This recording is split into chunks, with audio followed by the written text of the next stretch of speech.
Ito po yung pang... Sana po.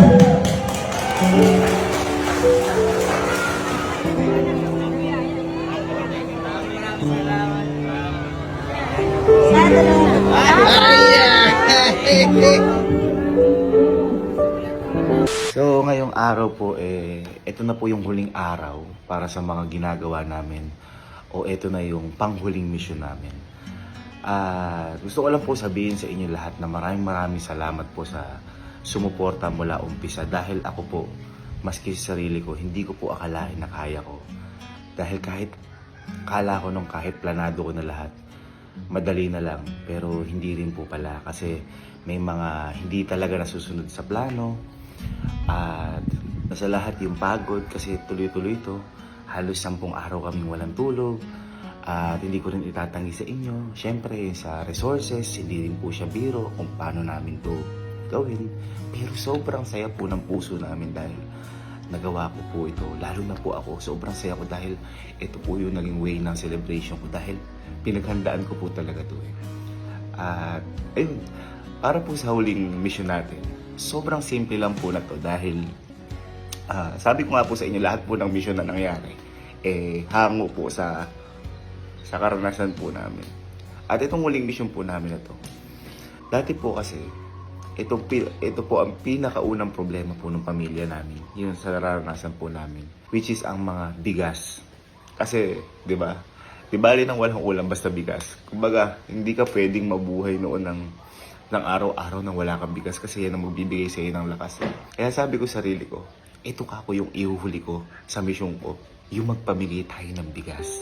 Kasi hindi ko napapansin noon na sobrang kailangan namin na to. Hanggang sa tumatanda na ako na ito pala yung nagbibigay sa amin ng buhay, ito nagbibigay sa amin ng lakas, na araw-araw, ito yung kaharap namin sa pagkainan.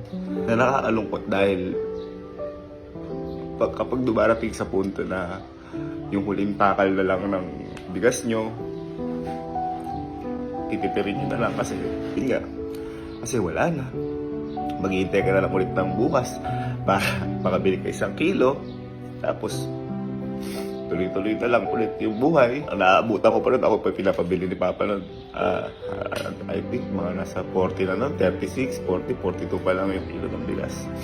Dinurado na yun. Kaya sabi ko, sobrang pasasalamat din namin sa mga nasa politics na nagbibigay ng bigas.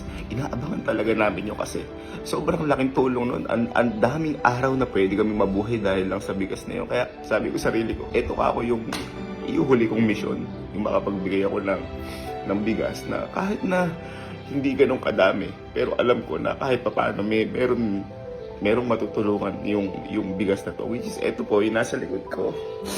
Ito po, lahat po na nakikita niyo po na yan is 200 po na bigas yan na ang isang sako, ang laman po na to is 10 kilo.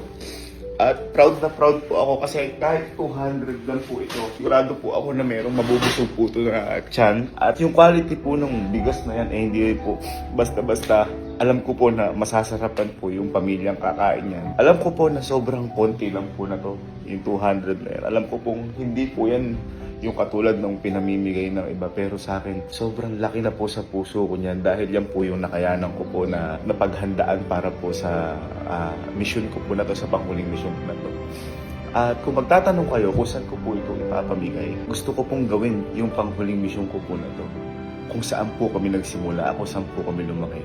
At yun po yung barangay namin ulit na Magsaysay Norte. Kasi syempre, kasama din namin yung mga kabarangay namin na yun na nag-aabang kami noon ng mga libreng bigas din, ganyan. At alam ko po na kami noon, pantay-pantay kami. At alam po namin na sobrang saya namin kapag nakakuha namin. Kaya sabi ko nga sa sarili ko pa, kailan kaya ako magiging kailan kaya ako magkakaroon ng pera kasi para hindi na namin problemahin yung mga bigas-bigas na ganito. Hindi ko po akalain na sa ganitong span ng buhay ko na maabot ko po na makapagpamigay ng ganito dahil kahit po si Papa gusto niya pong gawin to pero hindi nga po namin magawa kasi kahit po kami wala naman po kaming bigas, wala naman po kaming pera. Kaya yun, maraming salamat po sa inyo lahat, Lord. Maraming salamat dahil nangyayari to at Hindi ko na po papatagalin. Simple lang po ito. At gawin na po natin yung panghuling mission po natin. Go!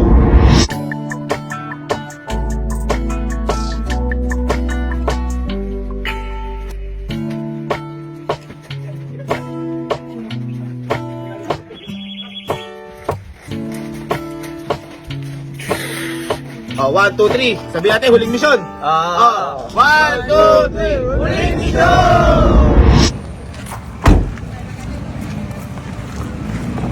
Kailan mo tayo import ah?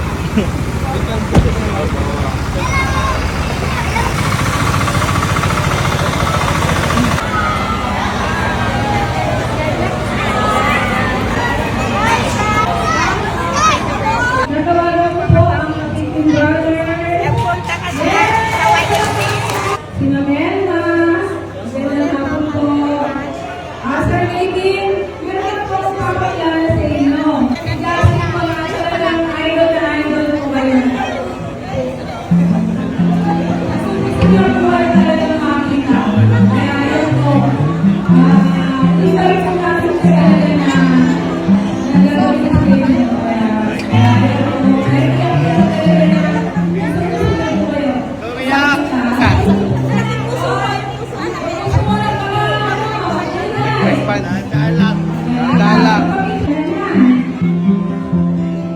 Hello po sa ating po lahat. Hello po sa inyo. Hello po. Maraming salamat. Ayan po, kinalakihan ko na po na may M-Love. At parang batang-bata pa rin po, napakalalanday pa rin po. Maraming salamat po at nandito po kayo lahat. Halos lahat po kayo namuhaan ko dahil sabi ko nga po sa inyo, kung kami po, ngayon pa lang po kami gumagawa ng misyon. Ngayon po, bata pa lang po kami, alam ko po yung ginagawa niyo po para sa amin. Kaya maraming salamat po sa inyo. Bawat kanto po, pinupuntahan niyo rin noon. Pati po sa pangangaroling, natatandaan ko po yan. Pati po sa mga pamibigay, sa mga volunteers, sa lahat po ng nangyayari sa barangay, nandiyan po ang M-Love. Kaya sobrang taba po ng puso po, nandito po kayo. Maraming salamat po sa inyo. Maraming salamat po. Ayun po, gusto ko lang po sabihin na ito po yung panghuli po natin mission at sabi ko nga po kay Tita Mayra Lopez sa Kalatino Camp, gusto ko po kung saan po kami nagsimula, ito rin po kami magtatapos. Kaya, ayun, sabi ko rin po sa kanina na lahat naman po tayo, di ba? Kapagdating po sa mga sobrang laking tulong po sa atin ng mga bigas. Kami din po nung naglalabas kami ng bangko, ang pakatagal namin sa may labas kasi sobrang laking tulong po sa atin. Kaya naisip ko po ito at ito po isang advocacy rin po ni Papa. Alam ko po na kilala niyo po ang tatay ko. Opo, yung tatay ko napakabilis po tumakbo nun. Opo. Huwag po kayong mag-alala. Dahil miss na rin po kayo. Dadalo po siya sa inyo mamaya gabi. Hindi po, kaibigan sa po. Alam niyo naman po yung pagmamahal po ng tatay ko sa inyo rin po. Ito po, simple lang po ito. Hindi ko po, konti lang po ito. Hindi po tulad ng nakalakihan po natin ang buong barangay. Pero sana po ma-appreciate niyo po yung sana po.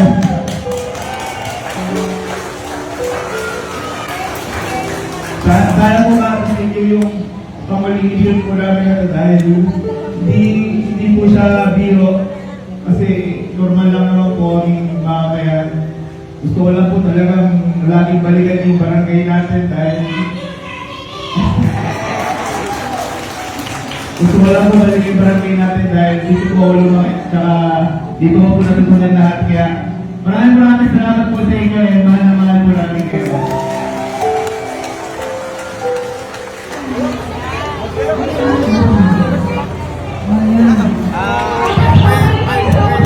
Kung di po kaya mahirapan sila, gusto niyo po, bawat isang buwan na lang magbigay. Isang buwan na lang parang may nilalang kami na lang po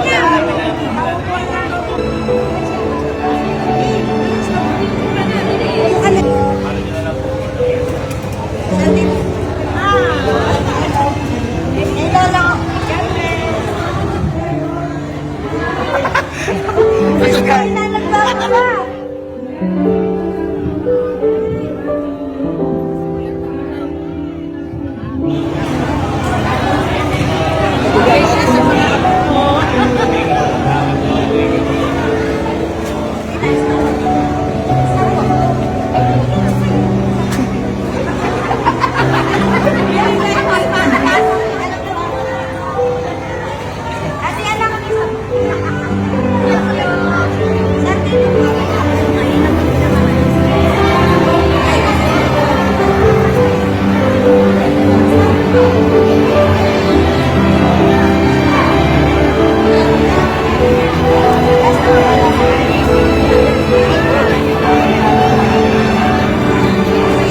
binigay.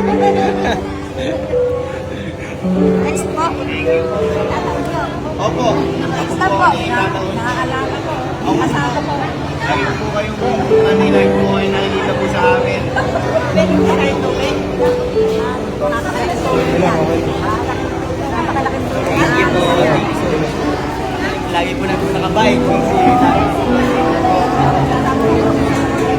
Wala na. Next na po kayo. Maraming salamat po. Sa bahay. Kahit yan po mga kanya manakakot. Yan. Okay. Ano ba anak? Aling ko, si alam na, alam ko bakit na. Ay, next na po. Magandang kapagkakula. Ano ba anak? Malaki ba ka ako mamalit mo?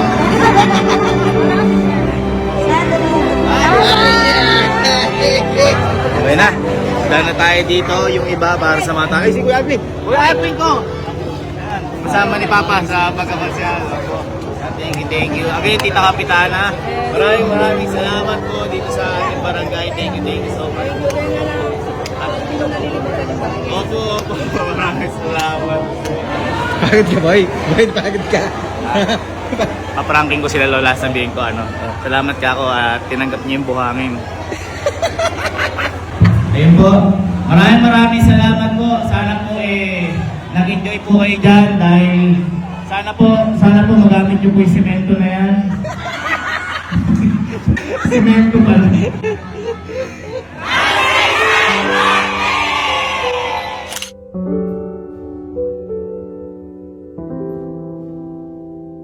At eto, dito tayo magtatapos ang misyon. Kasama syempre, ang tatay namin. Ayan. Papa, sana nakikita mo lahat to at alam kong tuwan-tuwa ka. At sana proud na proud ka sa amin dahil hindi rin pala biro yung mga ginagawa mo noon. Mas mahirap yung kay Papa noon kasi siya literal na walang pera. Pero, tumutulong. Thank you so much, Papa. At sobrang saya ko din dahil natapos natin po yung mga mission na to na magkakasama tayo. Si Mama wala pa po kasi nasa trabaho pa. Ayun, guys, nasusunod muli na mga mission natin. Abangan nyo yan, hindi lahat nagtatapos dito, nagsisimula pa lang tayo. At maraming salamat po sa mga sumusuporta sa amin. Maraming salamat po sa nakiselebrate ng birthday ko. Mahal na mahal po namin kayo. At Papa, nagsisimula pa lang tayo. Happy birthday sa akin at mahal na mahal ko po kayo lahat. Ano masabi mo kay Papa Pedi? Ano, Daddy Pwede, diyan ka na lang, huwag ka na bababa na. Tama. Baka mamaya bumba si Papa. Matakot tayo. Sabi nga boy kanina nung nandoon yung isang kasama kabarangay natin. Mabuhay ka Sir Gaben, mabuhay ka. Pati yung tatay mabuhay ka. Wag po. Sabi ko, nakakatakot. Ayos ba? Ayos. Ha? Ano sabi mo kay Daddy Pedi? I love you, Daddy Pwede. Yo.